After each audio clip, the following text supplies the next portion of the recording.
and said the swear word, bad word. No, people are pissed off about the fact that they can't actually do what it is that they want to do. Front page of the Daily Mail, all-time high for asylum claims. We revealed this just before the end of the show yesterday. 111,000 migrants claimed asylum last year. Not all of them came on small boats. And guess how many were sent back? Who didn't actually qualify to be allowed to stay here? 2,330. So by my calculation, that means that there's roughly 109,000 or so, maybe call it 108,000 if you want, more people living here now than there were last year. Some of them may be cycling around on bikes even as we speak. Some of them may be delivering your breakfast even as we speak, but they shouldn't be here. They should be sent home. And we know that every single migrant hotel now is under fire because it could be that after the Epping decision, none of them have got permission to actually operate as hotels because they're not actually hotels. And also on the front page is Lucy Connolly, freed after 377 days in jail for tweeting about the Southport attack.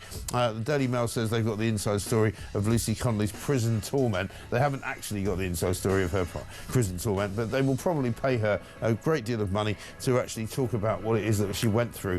Front page of The Sun is the same. Right tweet Lucy free after a year in jail away from her daughter, who's only 12 years old, and the headline says, Mum's home. And thank God she is home, but what on earth is wrong with this country? They're locking up people like Lucy Connolly while rapists, masked murderers, you know, and people who commit terrible, terrible crimes are walking around because there's no room for them in prison, apparently. 0344 499 1000, 5 minutes past 6.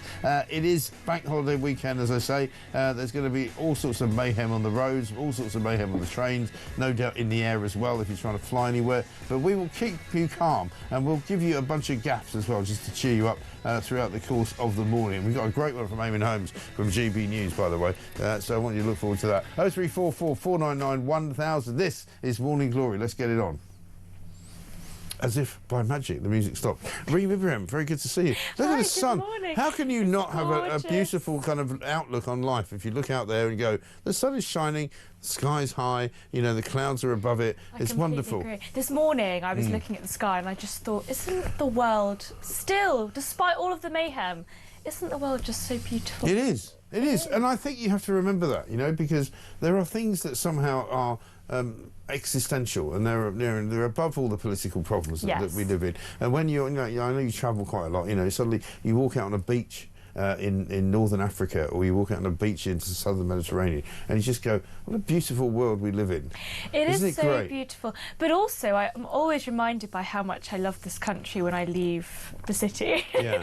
And you go to, my family love going down to Bournemouth. Yeah. You know, when you go down to Bournemouth in the summer and you go down the beach, Bournemouth, and my younger sister is running around. Mind you, hang on, I have to say, Bournemouth is not what it was. No, because when you go to Bournemouth now, it's overrun with migrants, I'm told. That is true. I mean, I was there over the summer for a weekend, and it was lovely. Gorgeous. Right. But you are right. I mean, it is a shame, actually. This is what we want to protect, isn't it? It's the real natural beauty. Yeah. Despite the horrendousness that's going on politically in the UK, you can't but love London, and you can't but love the British culture as a whole. And I think every time you leave the city, anytime you leave a city overall, you end up coming to the countryside, you see really what is beautiful, beautiful Britain. Yes. Well, according to Daily Telegraph, it's going to get a lot worse. They say Britain is facing an autumn of discontent, which is likely to have a whole bunch of strikes that disrupt crucial services across the country. And so this is a kind of combination story of not just people being fed up with the government, but also unions basically saying, we're actually going to go on strike.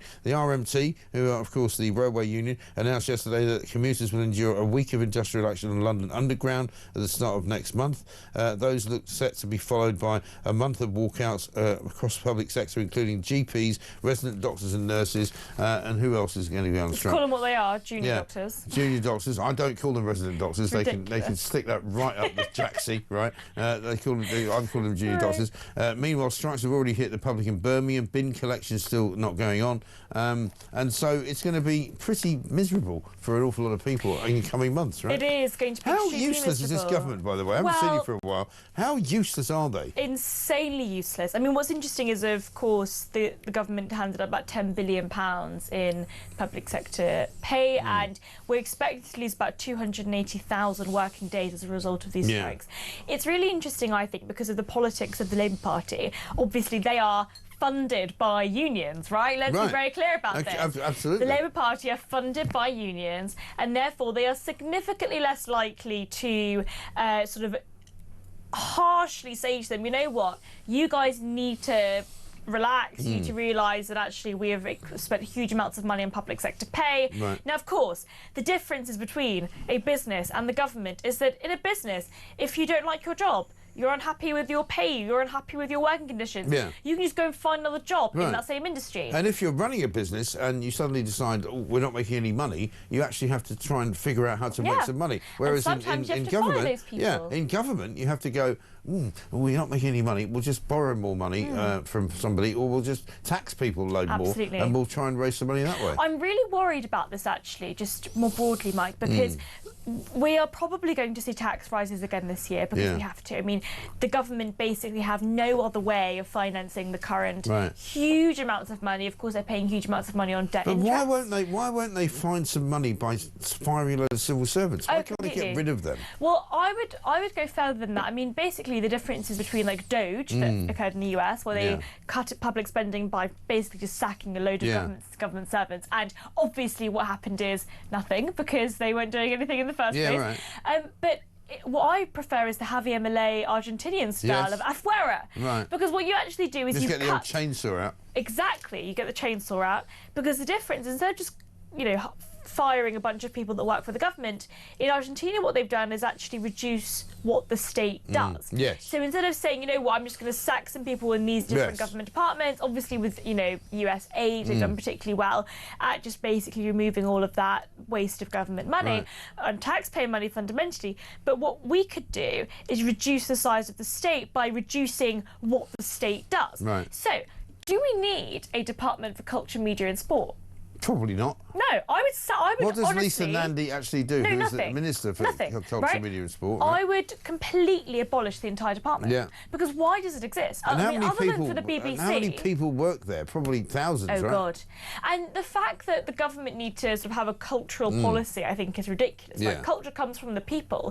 You don't need Sir Keir Starmer and the Labour government telling us what British culture is and what that looks like. And also, they don't really do anything, do they? No, they don't. Mean, all they do is occasionally haul in people from the BBC and say, why are you so useless? And the BBC people go, well, we are just useless because we are working for the BBC. Because we're the BBC. And that's it, right? So any chance of getting Hugh Edwards' money back? No, sorry. Thanks for it. Come back in 6 months. I mean, I'm against the BBC as a sort of a state broadcaster, but even so, even if you kept the BBC as a state broadcaster, you don't need an entire department to run one news channel. You can have the BBC as a completely separate entity, and you can basically get rid of the rest of it. The football regulator, I mean, why is that happening? We don't need a football regulator. I mean, literally, English football is like the best in the world. The idea that because something's so great in this country, we then want to introduce a regulator. Why? Why do we need that? We don't need that at all.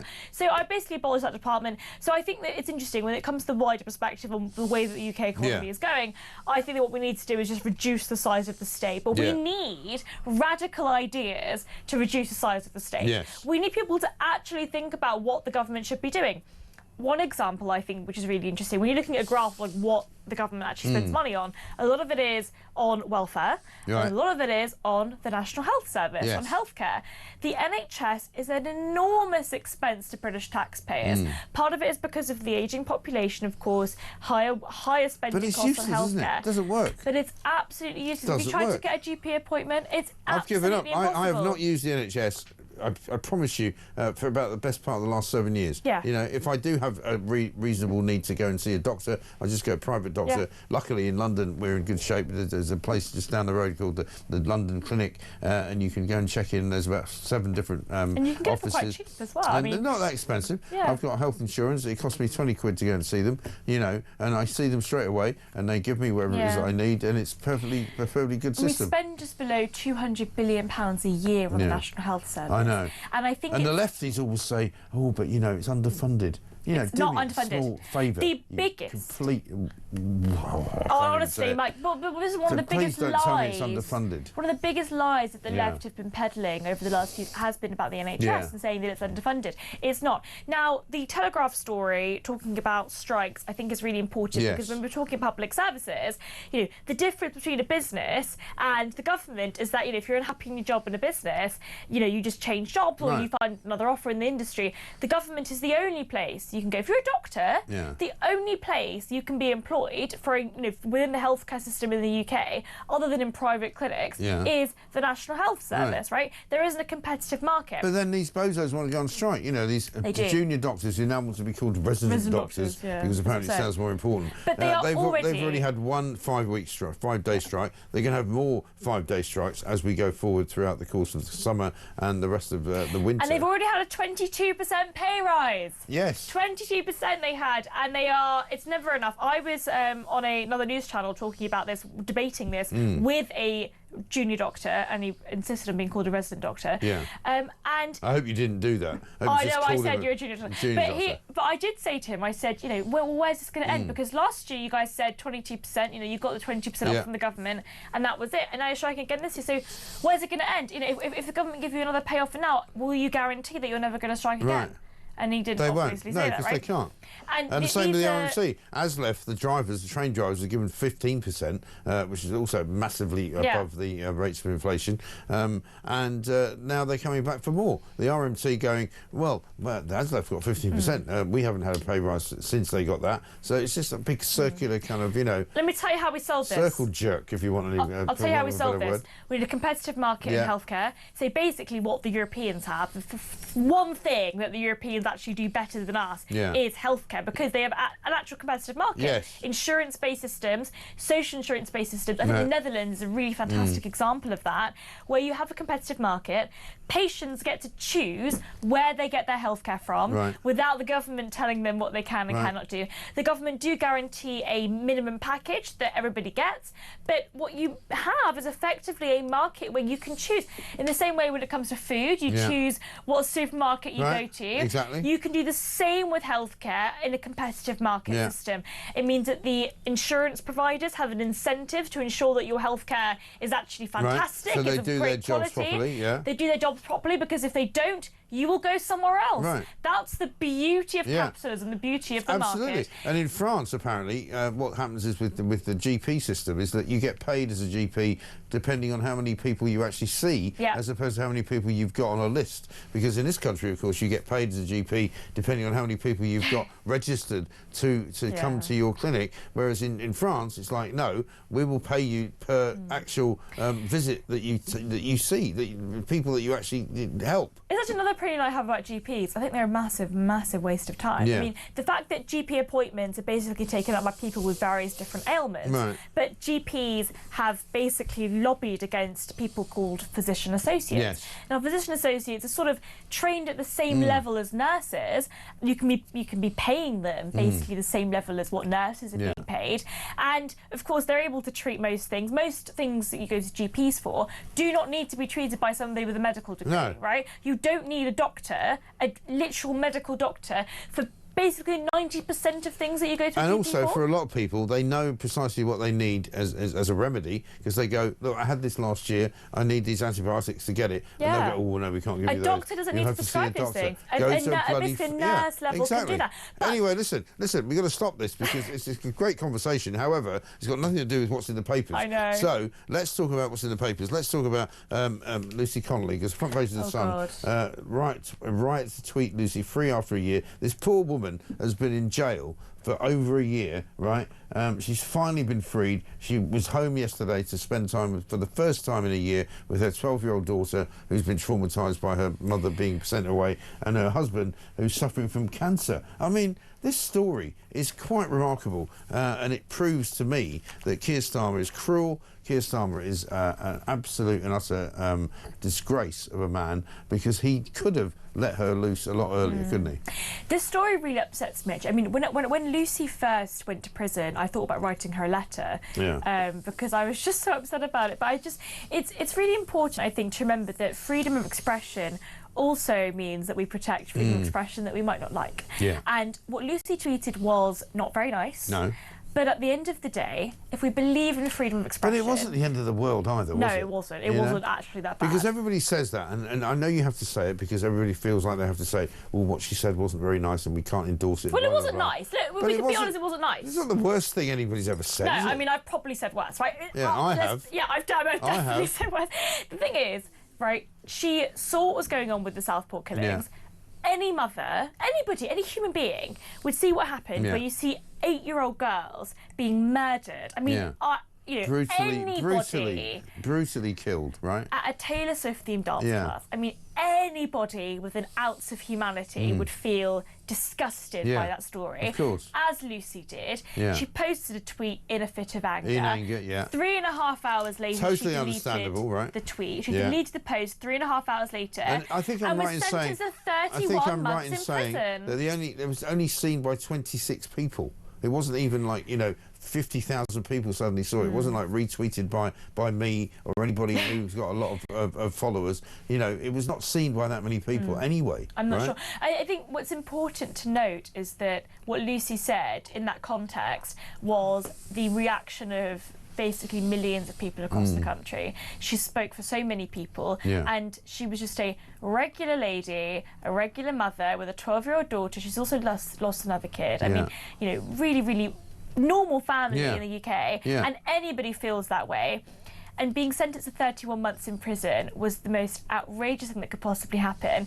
I basically think, and Lucy's one case, she's a microcosm for the problem, which is we do not have free speech in this country. No, we have effectively taken that right away because the government have intervened in so many different instances. I think Alison Pearson from The Telegraph has been really fantastic on this. She was obviously issued with a non-crime hate incident where the government are investigating people without with those particular issues, and what they are saying is that hate speech is speech that causes psychological harm.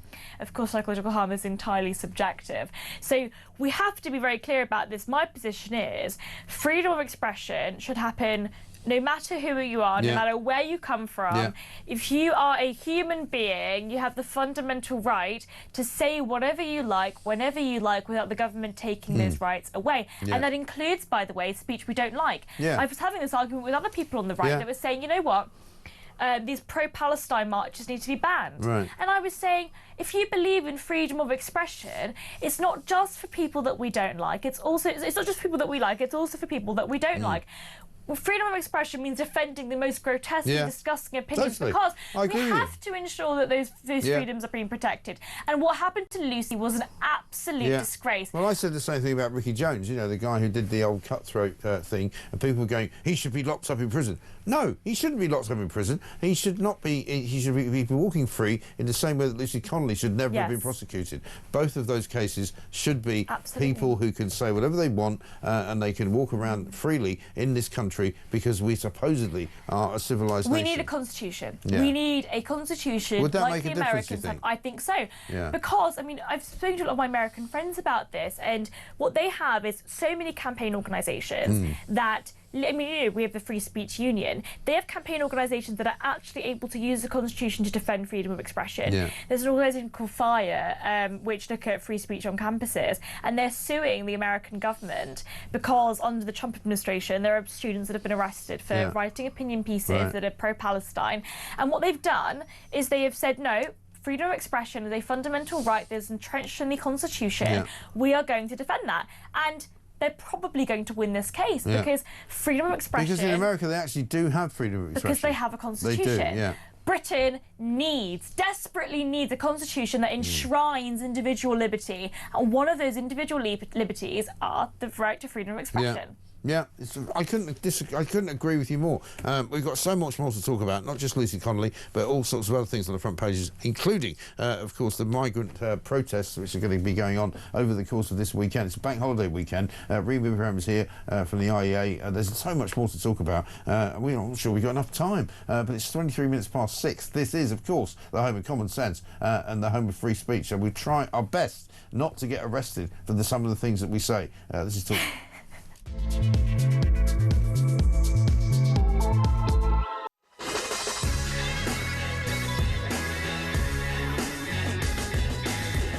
Welcome back to Morning Glory. It's coming up to 6:26. The sun is shining. It's Friday morning. It is a beautiful, beautiful weekend. It's bank holiday weekend, in fact. And here's what we're going to do. We're going to cheer you up. Reem Ibrahim is here, and of course, she's full of the joys of spring, absolutely bursting with ideas and telling us what we should be doing and how we should be living. But let's just make fun of ourselves, shall we? Because one of the things we do on a Friday is to play some gaffes, things that have gone a bit wrong throughout the course of the week. Here's Johnny Gould screwing something up.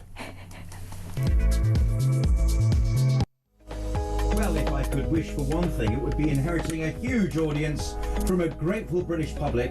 It's thanks to Mark Dolan for 3 excellent hours here on Talk, and a warm welcome.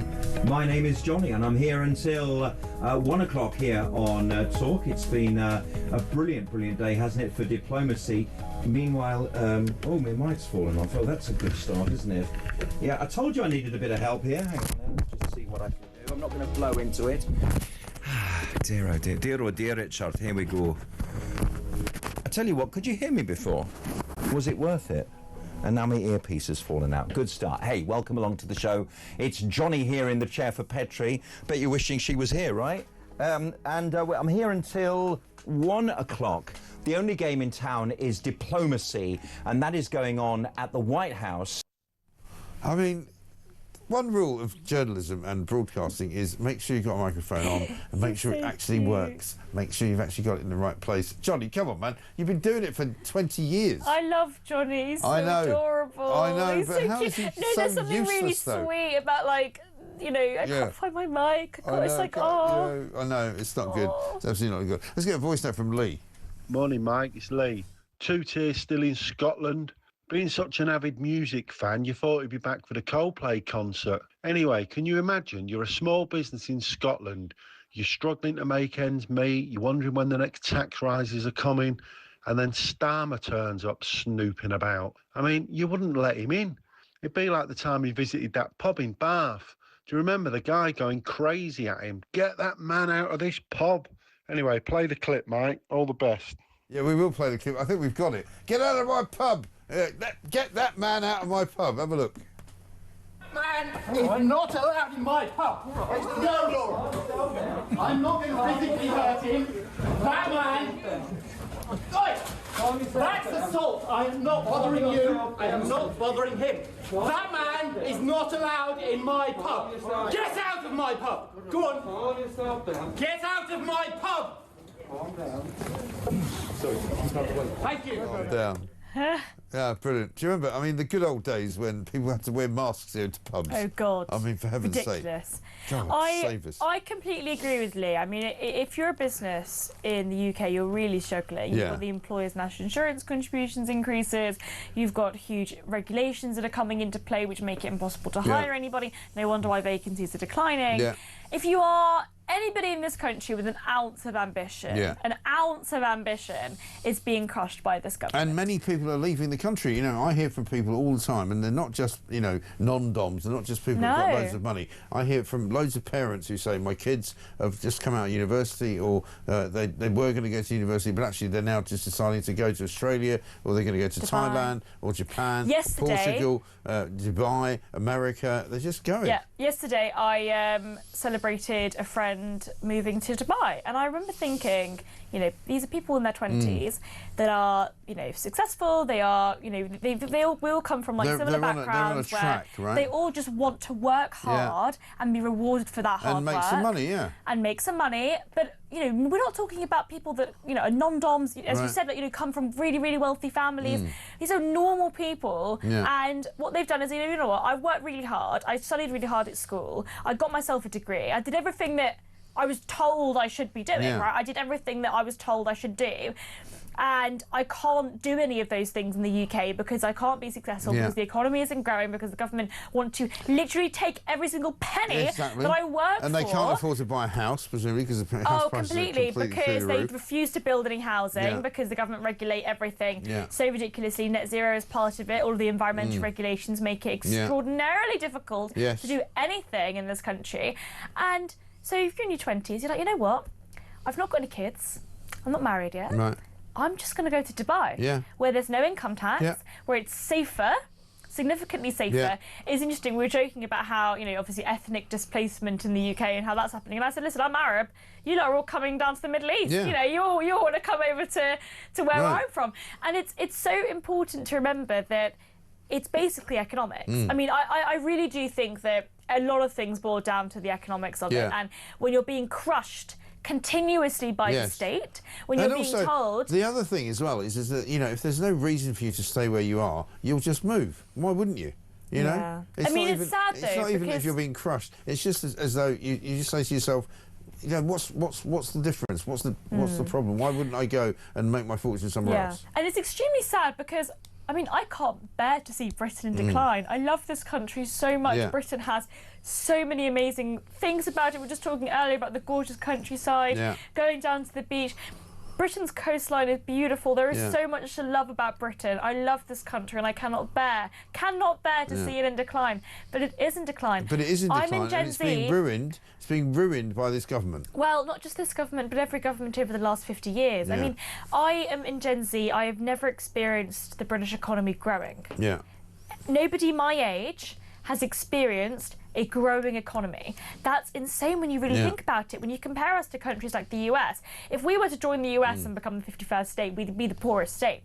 Mississippi is the poorest state in the US and it is wealthier than us. We cannot underestimate how poor Britain actually is. Because we've got too many people who don't do anything. We've got 9 million people who are basically economically inactive in this country for whatever reason. Of the population. You know, this is too big. It's too fantastic. Big. I wrote a piece of speak about this. Cut the cord and just go, look, sorry guys, I'm afraid if you can't get a job within the next year, you're not going to get any more money. The problem is, if you are on incapacity benefits, so you're on like universal credit for disability, and you're receiving personal independence payments, you're getting PIP, you are earning more than the minimum wage. So why would you work? I don't blame those people, I blame the system. Why would you work when you can earn more money on benefits when you're literally... And also, by the way, if you're on if you're getting child benefits, or if you've got kids, you're on about £27,000 a year. And then we look at the front pages this morning, all-time high for asylum claims. This is a piece of information we had yesterday, just before we ended the show.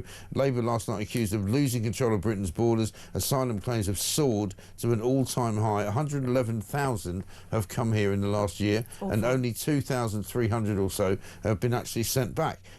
Official statistics say that basically the massive total surpassed the peak of 103,000 in 2002, which happened under, of course, Tony Blair's regime back in the beginning of the century. So, you know, we've got a massive problem in this country. People are coming here and just taking the mickey out of us, aren't they?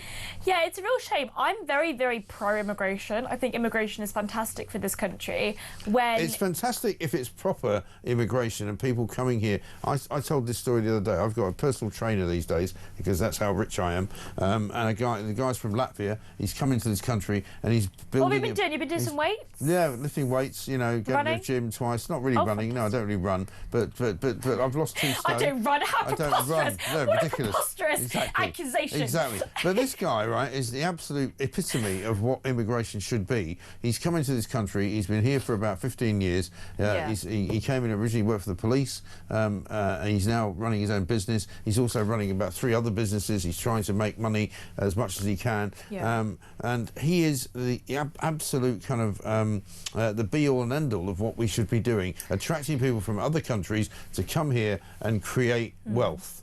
But what we don't want is people coming here who are not coming here to create wealth, and we know very well that most of the people coming here now seeking asylum are not creating any wealth at all. In fact, they're a drain on the state. Because they're not allowed to work. I mean, basically, no, it's not. No, it's not that they're not allowed to work. Part of it is when you're on the asylum system. No, I'm not having that. It's not that they're not allowed to work. Because many of them work in the black market, you know, and they work driving around Deliveroo bikes. They're in the illegal market because they're not allowed to work anywhere else. No, but Reem, even if they did work, they're only working in minimum wage jobs, you know, doing absolutely, you know, hopelessly, you know, unprofitable work. I'm fine with that. Like, I'm fine with that. Basically what I don't want is British taxpayers footing the bill for migration. And that's basically my problem with this. So I'm fine with, I disagree with you, I'm fine with people coming to the UK and taking jobs that Brits don't want to do. Like, you know, the fruit picking, right? I'm fine with that. I don't care.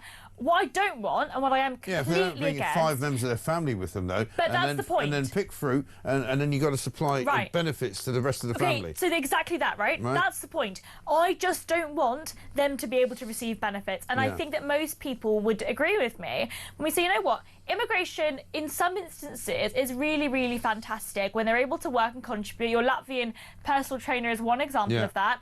But the problem is the government have supplied huge amounts of money, taxpayer money, British taxpayer money, that's footing the bill for migration. So when you have hotels being paid for by taxpayers... Billions of pounds a year. Literally billions of pounds a year. And also the fact that they're able to get how is that a benefit to us? And how is they're it a able benefit? to get... Oh, no, it's not a benefit at all. That's the point. So I love immigration. I think immigration is great when we are not footing the bill for it. The problem is British taxpayers are footing the bill for high levels of immigration. And I also think my kind of theory about migration in the UK is that the reason why we have such awful cultural integration, I mean, we have basically ghettos in the UK at the moment. The reason for that is because the government have supplied huge amounts of money to these people. They're getting social housing, they're getting council housing paid for by the taxpayer. They're going ahead of on the list as well. Head of Brits. A lot of. I'll tell you what else is happening. They've lived there all their lives. A lot of things that are happening now, like for example, the new housing that's being built around the country, and I've seen this for myself in the southeast, down in Kent and down in Sussex, is that you get a whole new build kind of setup where you've got maybe 50 homes being built, and a third of those homes are giving to social housing. But the social housing isn't going to ordinary British people; it's going to immigrants. Yeah, and that's the problem, right? And if you're a migrant, you're obviously going to be attracted to that. Yeah. Why are these people leaving France? Obviously English culture is part of it. Obviously the language is part of it. I think a huge part of it is British taxpayers being taken for fools because they are footing the bill for huge amounts of people. Now, and nobody's asked us. No, exactly. I think immigration can be fantastic when they are paying their own way, and I think the Americans have this down to a T. If you're an illegal migrant in the US, you are not entitled to a single penny of social security. No. You don't get any benefits whatsoever. If you want to go to America, you can go there and you have to work. And if you have any dependents, you have to pay for them too. Yeah. And they're not entitled to a single one little penny. They don't get anything. And I think that actually migration wouldn't be such a huge problem in the UK if we just completely cold turkey cut every single penny of benefit that any of them get, because if you have not worked your entire life, you don't get a single penny. If we did that, I think that's fair. How many people would come on boats? They wouldn't, because they would know that actually it would be. How many people quite overstay tough. their tourist visas? None of them. They wouldn't, because No. and even if they did, I don't care, because we're not paying for it. Yeah. That's the problem. People are angry, and rightfully so, when their businesses are closing down because the government have made things so extraordinarily difficult. When the government are taking half of your money, to foot the bill for an enormous state. I mean, the government is public spending as a portion Far of too GDP big. is 44%, right? Totally. When that is happening, and you're footing the bill for these people, of course you're going to feel angry. But I don't think immigration itself as a concept is the problem. I think the problem is the government forcing British taxpayers to foot the bill. Yeah, no, I agree with you. I couldn't agree with you more. Let's get a voice note from Mark on Lucy Connolly. Hi, Mike. It's Mark in Blangarrow. One of the things the Lucy Connolly case shows up is this ridiculous unelected quango that's the committee that decides on these sentencing guidelines. Stuffed full of the lefty liberals and the woke, they somehow think it's appropriate to set a sentencing guideline of years in prison for writing words on the internet. Mate, we've got to get rid of them. The whole system needs overhauling. Yeah, absolutely right. It's Gaff Prone Friday, so we're going to try and keep your spirits up by giving you something to laugh about. This is Eamonn Holmes on what can only be described as a rival channel to what we do here. You know what I mean. But apparently he's going to use an offensive word coming up, so I'll just warn you about that ahead of time so that you won't be triggered by it. Have a look. I could start, it was making me eyes feel a bit heavy, so I had an uplift. But what I don't like is when children... You don't look Oriental or anything, do you? Well, I just wanted the skin removed. I didn't want to change my face. I just wanted the skin that was hanging over my eyes. All right. The key thing is, Kerry, is you're open. You're open about it. Apparently, you're not allowed to describe someone as looking Oriental, or I don't know how I would then describe Kerry Katona, if her eyes change shape, I don't know how I'm going to say, does she look like someone from some other country in the eastern of the world? The world is ridiculous. How you have to apologise for people. I mean, if she painted herself, I don't get into this. But anyway, but Kerry looks beautiful. Kerry looks well, and I'm sorry if you don't look well and we've offended you in any way, or well, I don't know. Anyway, do stay with us. 7:32. Oh, yeah, fantastic. stay with us. We'll insult some more people coming up after the break. I love Eamonn, I do. Poor guy, because he gets himself wrapped in knots about this. Kerry Katona, by the way, doesn't look great. I'm sorry, she doesn't look great for a long time, and I make no apology about that. Whether or not she looks Oriental is not really my thing, but yeah, he's so funny. I just love that he was apparently like, you can't say that. Sorry. No, you can't actually. No.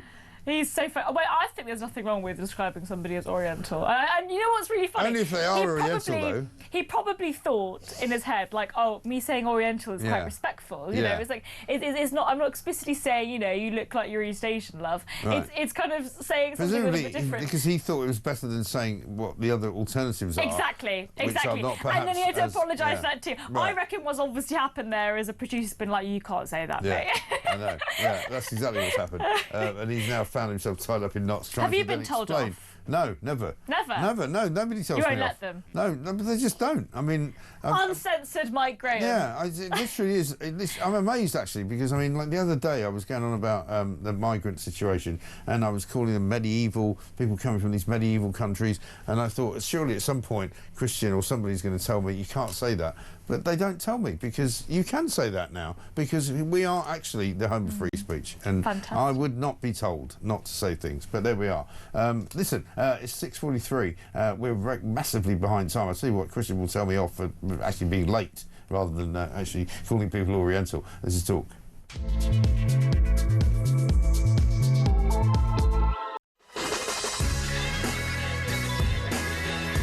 Welcome back to Morning Glory, 6:45. Ray says this, I love Reem, but did she have an extra shot in her espresso this morning? I mean, listen, Reem is always a bubble of activity and a bubble of noise and amazing stuff. That's why we bring her in. I mean, you're full of energy. Mike. You're full of energy. Sorry if I'm shouting too much, no, guys. I'm just very passionate today. Yeah, listen, there's nothing wrong with that. 11,000 people have claimed, 111,000 people have claimed asylum. Lucy Connolly's been freed. There's lots of stories in the papers about two-tier justice. Hotels braced for a wave of demos as well. And here's one for you, which I'd quite like to talk about. Norway has struck a massive oil find in the North Sea. Now, we're told by Ed Miliband, we don't want to do anything like that. We don't want to go anywhere near oil and gas. We're going to close it all down. We are now buying in oil and gas from Norway, paying a premium for it. They're literally next door to us. They, if that was the North Sea there, we're there, and we're going. Oh no, we can't drill, but they can drill, and we can buy it from them. What's going on? It's net zero madness, is what it is. I mean, the legally binding target, net zero, in the Climate Change Act effectively means that we are making ourselves poorer because we are actively restricting the supply of energy. Now, it's Economics 101. It's like going to a petrol station and going, I'm not going to take any petrol out of the petrol pump. Instead, I'm going to get somebody to sort of crank up some ridiculous, generator, which is going to give me wind power. And we do not issue any more oil and gas licenses because of net zero policies. And what that obviously means, look, when you've got an arbitrary target, I mean, it is an arbitrary target, when you're saying, I'm going to get to net zero by X date. What that means is all of the policies that come alongside that mean that you're trying to achieve that. It's legally binding. Legally, the government have to reach net zero by that date, right? So it means you end only up with because all they say we have to. I mean, it's legally binding because they've invented it. It's complete they've invented it, haven't they? Ridiculousness. It's arbitrary. It's a complete made-up date. And net zero makes us poorer because of that reason, right? We are actively restricting supply. Now, this story, I think, is really interesting because obviously other countries are like, you guys are absolute idiots for this in the UK. You are restricting the supply of energy. You are making things more expensive. And by the way, this has effects on everything. Like, it has an impact not only on households, but also on businesses if you are not able to achieve cheaper energy. Now, I've been talking about America a lot this morning, but in the US, petrol is about, on average, half the price what it is in the UK. And they're really upset because it's gone up in price as well. Exactly, and it's half what it is in the UK. Now, that obviously has an impact on businesses. If you're a driver, you cannot afford to do certain things that other businesses are able to do across the country. And so what this means is that there are sort of conglomerate effects, right? It means that as a business, you cannot use all of those aspects of that. Energy is extraordinarily expensive, and all the government has to do is stay out of the way. If the government stays out of the way and allows these companies to drill, baby, drill, in the words of President Donald Trump, if we actually drilled, we would be able to use the energy in the short term. Now, I can hear the scream of XR and the scream of these sort of just stop oil people in the corner. Who cares about them? Fundamentally, the way that you help the climate is you allow for technological advancements to occur, efficiencies that are only possible in the energy market. You tell the government to get out of the way, because one of the problems with this Labour government is that they keep wanting to regulate everything. Right? If it's not regulated, regulate it. If it's not taxed, tax it. You know, they want to create a sort of environment where nobody can really do anything without permission. The government basically want to allow government bureaucrats to decide absolutely everything in this country, and oil and gas licences are just one of them. So what's fascinating about this story is that obviously another country is going to take advantage of that. We have such a fantastic oil resource in the North Sea. We should be drilling. We should be allowing businesses, these energy companies, to drill, because fundamentally that is how you bring down energy costs. And that has, I'm not just talking about your energy bills at home. I really want to stress this point. This has an impact on the entire economy as a whole, because when energy costs are high, that impacts everything. It impacts businesses. It impacts the impact that you can have on construction, how fast you can build homes, which means that homes are more expensive. It pushes prices up for everything. It pushes prices up for everything. And if we are able to reduce the cost of energy, the price of energy, you will have a huge impact on the economy as a whole. And if we do not start drilling in the North Sea as we have been over the last few years, if we do not start issuing oil and gas licences again, we are literally shooting ourselves in the foot. It's like we're cutting our own throats. It's absolute madness. Lots of messages coming in, so I'm going to read a few of them before we get any further. Morning, Mike. If Lucy's tweet was only seen by a few people, then it begs the question of which one of them forwarded her tweet onto the police. Nice friend, says Mark in West Sussex. Well, I think, I don't know whether there was a situation where somebody actually reported her or whether somebody saw it. I just don't know. But certainly she should not have been in prison for as long as she was. I think it was a few 100,000 people that saw the tweet. I think it did go viral, but then she deleted it. But initially, before she took it down, it was only seen by 26 people. Is that right? Yeah. It was only because it was screenshot by somebody, and then it was forwarded. Okay, that makes sense. But in the initial kind of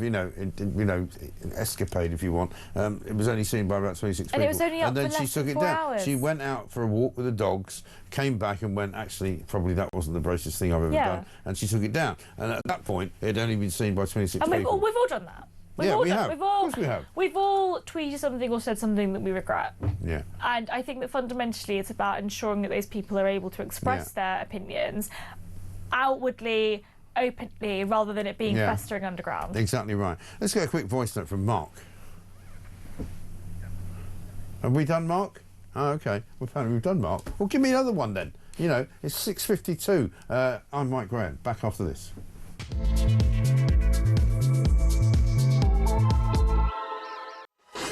Welcome back to Morning Glory. It's 5 minutes to 7. We're already, more or less the first hour is done. Reem Ibrahim's here, absolutely blowing the socks off everybody, telling us that, she's incredibly busy, she's incredibly excited, she's incredibly opinionated, which is exactly what we want on a Friday. This is what we need. Let's get a voice note from James.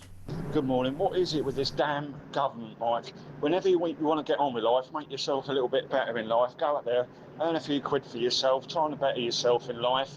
They just kick you down. All I'm going to say, Mike, is just hide your money because they're going to come for you. They're going to come for it next, Mike. So I think we're going to have to spend all our money, Mike, before they get their greedy little hands on it. Anyway, have a good one, Mike. Looking forward to Plank of the Week again. Superb. Yeah, Plank of the Week coming up later on tonight, 7 o'clock, of course. Yeah, people are saying this because, you know, they're coming after your pension now. They're coming after your house. If you've got a house, they're going to give a mansion tax on it. And people are actually going, you know what, I'm just going to spend my money as I go. And I've always said that. I'm not leaving my kids any money because I wasn't left any money by my parents. And, you know, if you want to have a, you know, buy yourself a nice watch, buy yourself a nice car, buy yourself a nice painting, just spend the money that you've got. Because otherwise the government are going to bloody well take it off you. Yeah, I mean, obviously it's the highest tax burden since Second World War, presided over by the Conservative government, and now things are just simply This lot have managed to make it a lot worse, though, haven't they? It is absolutely abysmal. I mean, really what we're thinking about in the context of things is the government are going to have to increasingly raise taxes because public spending is so extortionately high. And we've got to remember what this money is being spent on. We discussed healthcare costs earlier, about £200 billion a year. It's absolutely astronomical. Out of control. It's out of control. But then at the same time, the reason why people are angry, I think, about, you know, we've seen all the stories this morning in the paper. The reason why people are so angry about migrants is because we are footing the bill for it. Taxpayer money is being spent on these particular individuals. Why are people so angry about the fact that 21% of the working age population are economically inactive? It's because they know them. I've seen it in London. Like, I live in ex-council housing, right? Most nice flats in London are now, you know, formally owned by the council. And I know for a fact there are people on my road that are, you know, I'm paying about £1,000 a month, one room in a 3-bed shared flat. And I know there are people down my street that are not paying anything because they are still in what is currently council-owned housing. So-called social housing. It's insane. I basically think there shouldn't be any social housing at all, full stop, in inner cities. You know, Birmingham, Manchester, London, like, there should not be. No. If you can't afford to live in the city, just don't live in the city. Like, that's insane. But there's also the question of, like, why do we feel this way? And I think what's really interesting about the voice notes that we've had this morning, Mike, is that a lot of people are saying, you know what, I just want to work hard and be rewarded for my hard work. Because that's what people do. People get up in the morning, and particularly because we start at 6 in the morning, people ring me and they're on their way to work, or they're driving already because they drive for a living, and they're actually out there making money, you know, creating... Because what the Labour government forgets is that without those people, without the people that actually create the backbone of the economy, and make tax revenue possible for them, you know, like I pay VAT, right, as a small business, and I create business for the government. If it wasn't for me, they would have a lot less money, right? If I stopped working and decided to go on the dole, they would be a lot worse off, you know. And there are thousands of people like me. There are millions of people like you, Mike, people that want to work extremely hard. And I feel really sad about this because how many people in this country feel as though they can work extraordinarily hard, they can get up every single morning and they get nothing in return, and go to work, and they get nothing in return, but also... And they look over there, and there's some migrants coming in who are getting it all for free, and there's some other people who are economically inactive. Not just migrants. I mean, you know, most benefit claimants are white British people, and they are getting so much money in comparison to them. If you're in a minimum wage job, you know, you can be earning more on benefits than on a minimum wage job. I know, it's madness. This is the problem with the way in which the government works. The government is far too big, and quite frankly, they stay out of the way. It's all wrong.